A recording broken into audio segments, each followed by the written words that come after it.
so a quick overview of what I'm doing. Basically got 2 sets of these made, just 1/8 inch aluminum, and I have made one. So basically you bend a ring that'll fit the inside, weld the top on, and these will be polished. This will be the outer window ring. And then the idea is that this will go on the outside, and the inside one is slightly bigger on the inside by 1/2 inch all the way around, and it'll sandwich like this together. And what you'll end up with is a 1/2 inch reveal all the way around the edge for a seal to allow the window to close and actually seal. I'm not an aluminum guy, so this is something new to me, but this is what I figure I'm going to try and make happen. So basically this will be sandwiching the wall. What will happen is I will bend another metal ring that'll fit on the outside of this, that'll be on this piece, and they'll slide together. One will be on the inside of the wall that you can't see out here, and it will get some sort of sealant squished in there before it's sandwiched together, and then a seal here as well. And then on the inside it'll have sealed all the way around, and then it'll have the seal, the rubber seal around that.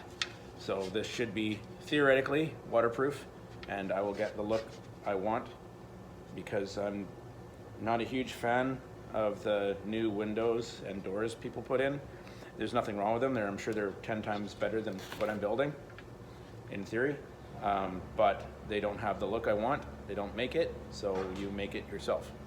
So that's my plan, and that's what I'm trying to accomplish. So that's the quick run through. Time to build it. So this is basically our door, and what we need to do is make window frames that fit inside it. It's a hollow core, so you have to make some sort of jamb.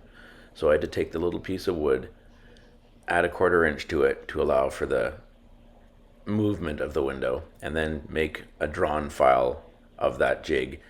And then I had my friends make me a CNC file and cut out the CNC rings for the inner and outer faces for the window. After getting my window frames back, checked them to the wood, they fit perfect. Now it was time to bend the 1/8 aluminum around the edge.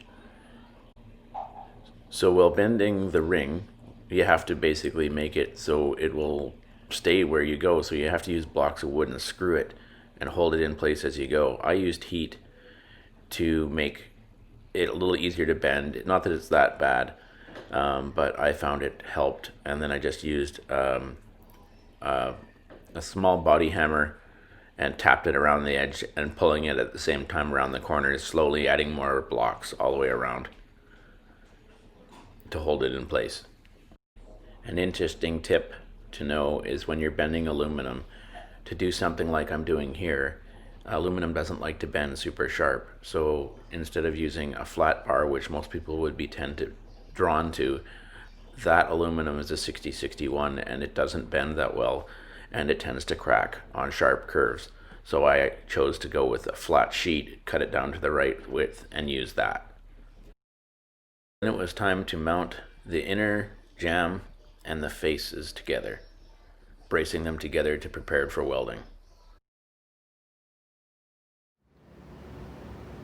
As you can see, there's a ring that's been bent in a jig. I don't have any pictures of it off, but basically that's the ring around the inside.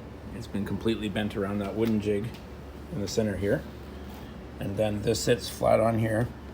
And then the top side of the ring and the bottom side of the face have been beveled, sorry, so that it can be welded there, sanded, and then hopefully this will all end up being polished. So that creates this outer surround. As I was saying, I'm fairly new to aluminum. One thing with aluminum is it has to be clean. So you have to go around and wire brush all the places you're going to weld. And then you have to take some acetone and you clean that up.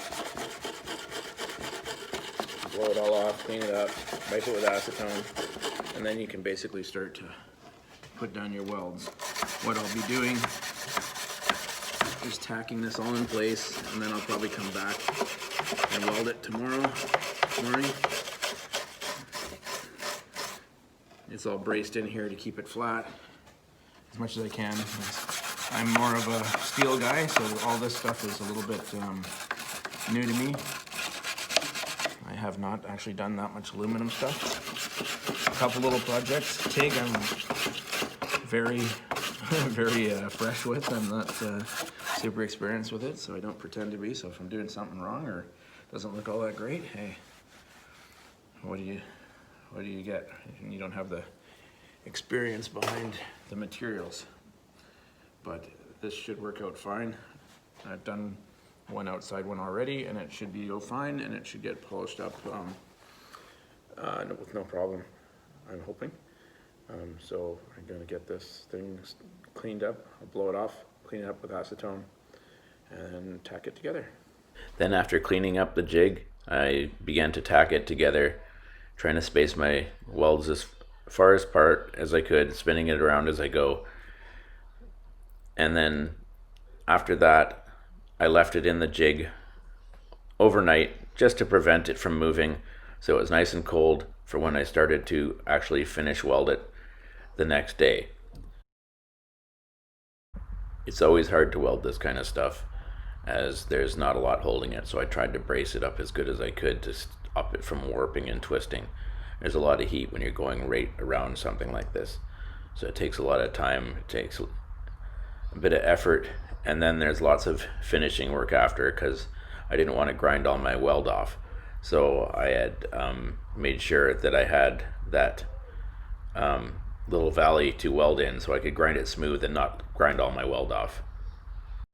As I said before, this is one of my first bigger welding projects, so after a little back and forth, I was able to smooth it out, grind it, sand it, router the edges to give it a perfect even round over around all the edges, and it turned out looking pretty good. It just needs to go through all the finishing stages to get it to where I can polish it. But overall, for a first time, I think it turned out all right. Hopefully I can get the rest to work out as well. Now on to the inner jam.